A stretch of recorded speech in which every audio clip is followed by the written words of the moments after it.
Fala, professor, boa noite. Boa noite. Nosso tema é sobre o posto de gasolina, o posto guia. E só voltando um pouquinho na contextualização da rede de postos de gasolina, rapidamente, o mercado de postos de gasolina ele passou a ser normalizado a partir da Lei do Petróleo de 1997.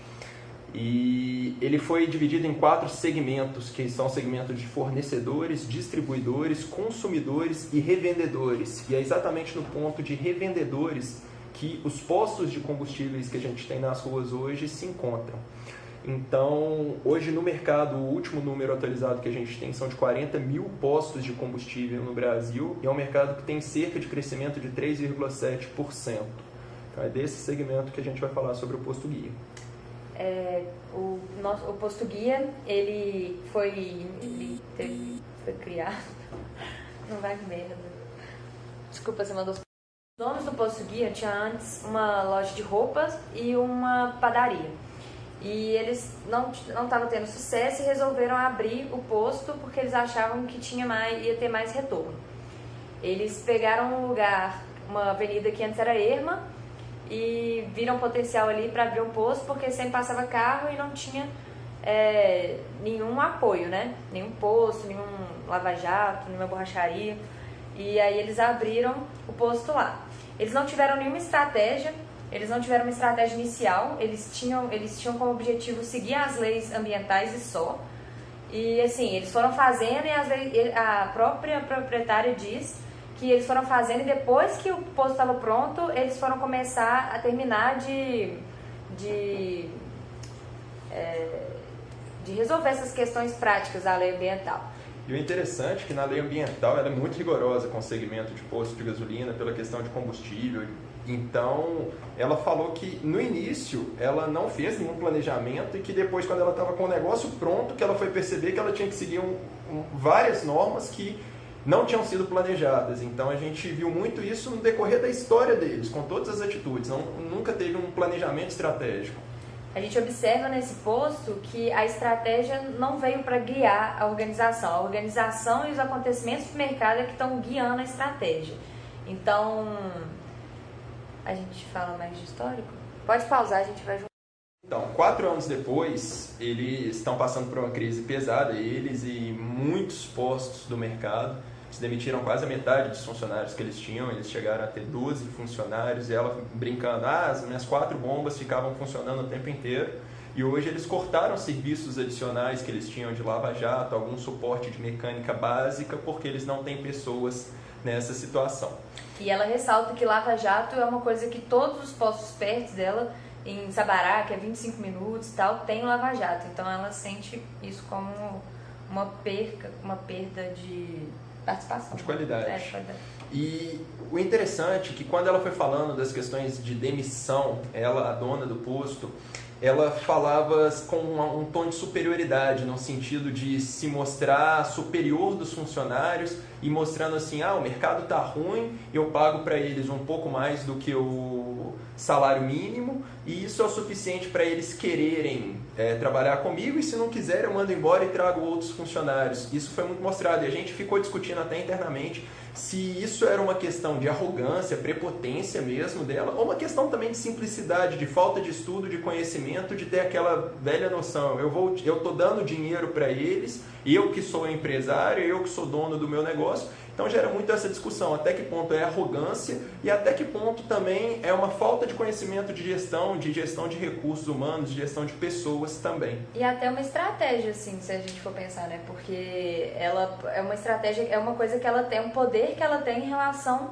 aos funcionários dela e à situação do mercado. Sim. Então, querendo ou não, ela usa isso a favor dela, ela sabe que esse é um ponto forte dela.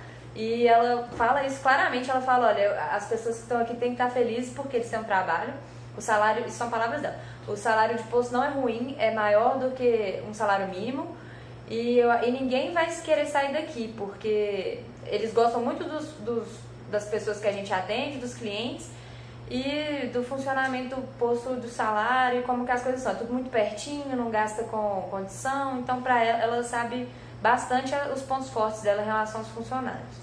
E meio que contrapondo a isso, ela elogia muito o trabalho dos funcionários com os clientes. Ela fala que tem uma relação muito boa dos funcionários com os clientes que vão no posto e dos clientes que vão lá com os funcionários. Ela fala que são quase sempre as mesmas pessoas, que já criam um vínculo, muitas vezes são tratados pelo nome, tanto os funcionários quanto os clientes. Então é meio que dicotômico a forma que ela vê os funcionários e como os funcionários tratam bem os clientes, como que os funcionários abraçam, vestem a camisa da equipe, como algumas empresas gostam de falar. E assim, mais uma vez fica aquela questão, por que os funcionários fazem isso? É porque gostam? Porque é uma cultura de cidade do interior? É porque realmente tem o medo de ser demitido? Essa questão é muito legal na hora que você vai vendo na prática, que apesar dela explorar os funcionários no sentido financeiro, existe uma relação legal interpessoal dela com os funcionários, e isso é passado no dia a dia, da forma que os funcionários também recebem os clientes. E é engraçada a diferença de visão que ela tem como gestora e o funcionário tem. Tem uma hora que ela fala na entrevista que ela tem uma relação super legal com os funcionários. E aí quando a gente entrevista os funcionários, eles falam assim, não, a relação é boa, mas se a gente erra, ela tira do nosso salário. Assim, então eles acham a relação boa, mas eles veem que tem uma hierarquia, não é assim, né, uma relação de amizade. Mais ou menos o chefe e funcionário, muito bem definido. E aí entrando um pouquinho na questão de estrutura do posto, assim, de planejamento, de equipe, são os dois donos que mexem com toda a parte que a gente poderia dividir de recursos humanos, marketing, finanças, e isso não tem na prática, em hipótese nenhuma. É muito a questão, eles funcionam pela localização, os clientes vão pela localização, pela necessidade de ter um posto de gasolina ali na cidade, naquela região. A parte de marketing não tem, a parte de recursos humanos é o que a gente colocou, eles fazem o que eles acham que tem que ser feito e acham que estão fazendo favor de pagar um pouco mais do que o salário mínimo, mas são muito rigorosos na cobrança também, se não está legal, descontam do salário mesmo. Porque ela tem essa visão de que ela está no privilégio, né? Ela está na condição de escolher por o mercado estar ruim. Então... E a organização financeira deles é absolutamente pessoal. É como se eles estivessem organizando as contas de casa deles, anotando em bloco de notas. E aí falas dos donos.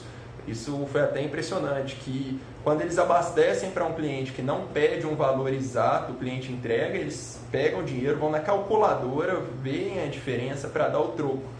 E ela falou abertamente que a maior dificuldade que ela tem é quando o cliente pede para abastecer com metade gasolina, metade álcool, que ela não sabe como fazer a conta exatamente. Então ela arredonda o valor do álcool um pouco para cima para chegar perto do valor da gasolina. Fala, a gente arredonda um pouquinho aqui e faz a conta final. Então isso mostra como que é a estrutura de estratégia de um posto que está há 4 anos no mercado, que precisa ser organizado pelas normatizações e legislações. A gente percebe que é um posto com zero de estratégia formal, é uma estratégia bem na prática mesmo, é uma estratégia de vivência, que vai surgindo com a vivência. E mesmo que a gente, quando a primeira parte do trabalho, quando a gente explicou um pouco do mercado do posto, a gente viu que não tinha muito como diferenciar pelo preço da gasolina, porque o preço é mais ou menos padrão, a não ser quando o posto é bandeira branca, que eles têm mais como jogar com esse valor. Mas o posto guia, ele tem a bandeira potencial, né? Isso, exatamente. A bandeira potencial. E aí a gente, mesmo sem ter como realmente diferenciar o posto, eles não têm uma estratégia nem básica, uma estratégia assim não tem um marketing, não Sim. tem... porque eles já cortaram o Lava Jato. A gente propôs algumas questões para discussão, para fazer um intermédio com o que a gente estudou em sala de aula e para ter fazer uma análise da entrevista, né, como um todo. A gente começou a questionar, uma das questões foi questionar como é que funciona o posto sem uma estrutura formal, o que vai contra muitos autores que a gente estudou nesse semestre falam que a estratégia é a que é responsável por moldar a estrutura. Então, como é que o posto guia funciona na prática? Como que ela consegue sobreviver desde 2001?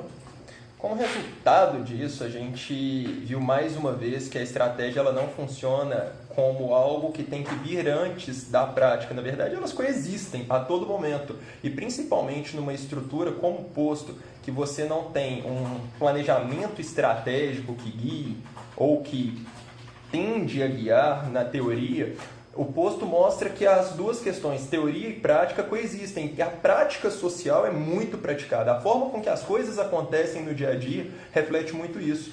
Um dos exemplos que a gente tem é que o posto ele não tinha bandeira. Ele era um posto sem bandeira. E atuou assim, branca, né? O que eles chamam de bandeira branca. Ele atuou assim de 2001 até 4 anos atrás, até 2013. E eles acharam que estavam perdendo mercado por causa disso e resolveram, quase que da noite para o dia, se associarem a uma bandeira. E logo depois que eles se associaram, eles passaram a ver que não era tão legal para eles, que eles começaram a ficar muito vinculados com compra de gasolina, que não tinham muita margem de negociação com outras empresas no mercado. Não teve nenhuma estratégia, não teve nenhum planejamento, foi exatamente a prática deles, o relacionamento deles, que eles foram tomando as decisões de dia a dia. Então, a conclusão para isso é: não existe, nesse caso e em muitos outros casos, uma teoria que gere a prática. Elas se coexistem e vão gerando, se retroalimentando no dia a dia. O fato deles terem percebido também no dia a dia que o tratamento com o cliente faz a diferença, que o cliente volta, que o cliente procura a pessoa que tratou melhor, também é um fator que fomenta a estratégia deles, se tornou uma parte da estratégia. Hoje, a dona fala, aqui a gente trata bem os clientes, então você vê que ali por trás está uma estratégia da empresa também. Pode pausar aí. Boa. Para Turreto e Lima, no artigo dele de 2011, as estratégias são reconstituídas no cotidiano por meio das interações entre os atores, que negociam seus diferenciados e contraditórios interesses. E a ideia desse questionamento, dessa citação, é exatamente analisar como que funcionam os conflitos dentro da empresa e principalmente numa comparação das macro e micropráticas. E como isso forma e constrói a estratégia, né? E lá dentro a gente tem uma divergência muito grande em algumas situações que um exemplo clássico disso é quando a gestora virou e falou que os funcionários trabalham bem, eles se envolvem bem com a empresa, que eles não têm preocupações quanto à demissão, que eles são bem remunerados. E na entrevista com os funcionários a gente percebeu que eles têm muito medo de faltar, de cometer erros por punições e por serem demitidos também. Então tem uma diferença de visão do que a gestora pensa, do que ela coloca para os funcionários, do que o que eles realmente sentem e fazem na prática. A gente vê que na microprática, por esse medo, eles contam o troco, usam calculadora, fazem uma atividade cada vez. Por mais que eles, a gente percebe até na fala do trabalhador mesmo, quando ele fala assim que ele faz uma coisa só porque ele quer prestar atenção, mas apesar de ter um raciocínio rápido, você vê que ele se adequou ao medo dele e àquela situação. E a questão legal disso é que a relação boa dos funcionários com os clientes, ela não necessariamente se dá ou pelo treinamento ou pela forma que a gestora manda que eles fazem. Ela se dá principalmente pela forma que a gestora se relaciona com os clientes, que muitas vezes, por ser uma empresa pequena, ela está na linha operacional também junto com os clientes e ela é muito solícita, ela é muito educada, ela é muito calma. E acaba que os funcionários se espelham muito mais na prática dela quando ela está na parte operacional do que na parte teórica quando ela diz o que eles têm que fazer ou manda eles fazerem algumas situações. De acordo com Robichaud, Giro e Taylor, em 2004, a narrativa é a forma natural de construir sentido tanto para a experiência individual quanto para a interação social. E aí, no caso desta narrativa, como que é possível perceber a importância no cotidiano dos trabalhadores no posto e como que isso constitui a estrutura deles? A gente percebe que ao relatar a experiência, quando eles estão relatando as experiências deles em um treinamento, treinando um funcionário novo, ou contando como que alguém foi demitido, porque fez alguma coisa, contando a história do posto, como que ele surgiu, entre um e outro assim mesmo, de conversa, como que ali vão criando atitudes que são permitidas, que são bem vistas, que não são bem vistas, e vão guiando a estratégia de uma forma informal.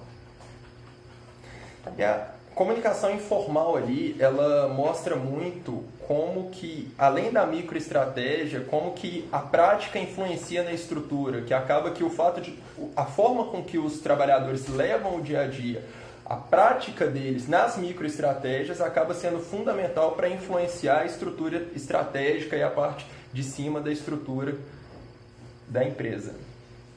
A gente vê essa relação, né? Que não é uma coisa separada. A gente vê que está tudo realmente interligado e não tem como falar o que forma o que, né? A sua última fala sua.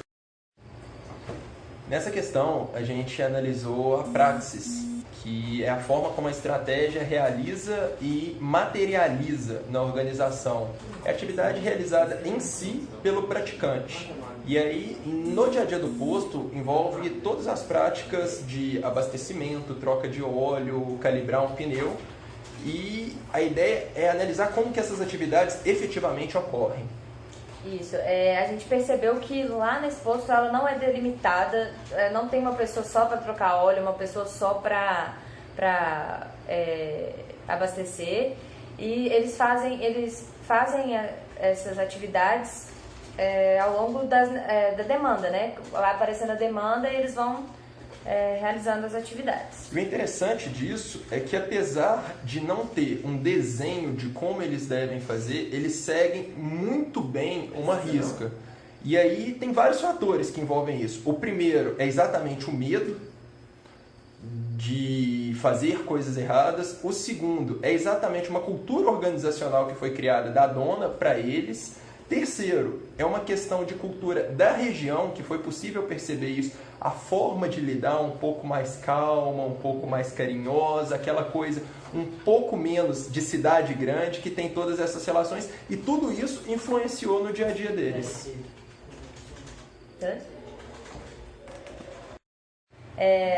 Para fechar o trabalho, a gente queria explicar, porque só nós dois estamos fazendo vídeo. Para manter os critérios dos trabalhos anteriores feitos em sala, a gente fez um sorteio e sobrou para nós dois. Nesse caso do posto guia, foi uma ótima oportunidade para a gente perceber tudo que foi discutido ao longo do semestre e principalmente aquela velha discussão de que precisa de uma estratégia clássica, não precisa de uma estratégia clássica, é realmente vital para a empresa ter essa estratégia. E nesse posto, com esse estudo de caso, a gente viu que não é vital, é uma estratégia clássica, elaborada, antes da empresa começar, e que também é possível ter sucesso com sua empresa. Aí a gente fala essa. Gravando. E a conclusão do nosso grupo, a gente sentou para discutir como que uma empresa sobrevive 16, 17 anos no mercado sem uma estratégia bem definida. E o caso do posto é muito clássico e a gente chegou assim, o que a gente poderia sugerir para o posto como melhoria? E a conclusão nossa é que é necessário ter estratégias, é necessário ter algumas questões principalmente relacionadas a planejamento, organização, no que vem a parte jurídica e financeira, que eles não têm esses trabalhos, eles trabalham com um segmento que precisa de uma estruturação para se adequar às leis. Então, a ideia é que eles tenham um pouco mais de gestão, de organização e de metodologia, mas sem se engessar na estratégia tradicional e clássica. É esse o conselho que a gente daria para eles. Fechamos? Fechamos. Uhul, formamos. Valeu, pessoal, formamos. Depois eu faço.